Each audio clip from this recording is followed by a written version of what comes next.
புஷ்பகம் நேத்து ஒரு சரியான கனவு பத்துக்கோங்க. என்ன கனவு சின்ன பொண்ணு? என்ன மர்மோல கனவு கண்டியா? வேலைக்கு சொல்லு. ஆமத்தே, கனவுல கடவுள் வந்தாரு. கடவுள் வந்தாரா? நீ பரவே. அது நானும் நீனு தான் கடவுள் முன்னாடி நிக்கும். எம்மாடியோ, நானும் நீங்களுமா? கடவுள் என்கிட்ட கேட்காரு, எம்மா 2 பேர்ல யாரா ஒருத்தர் தான் சொர்க்கத்துக்கு வர முடியும், யார் வாரான்னு கேட்டாரு. உடனே என்ன சொன்னீங்க? நீங்களா சொர்க்கத்துக்கு போறேன்னு சொன்னீங்க? கடவுள்கிட்ட நான் சொன்னேன், எங்க நாத்து சொர்க்கத்துக்கு கூட்டிட்டு போங்க அப்படின்னு சொன்னேன்.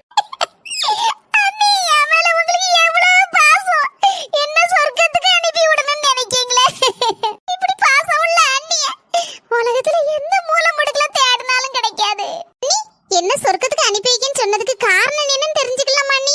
அது நீங்க இடத்த காலி பண்ணினாலே எனக்கு இங்க சொர்க்கம் தானே. அம்முக டும்முக அமால் டுமால்.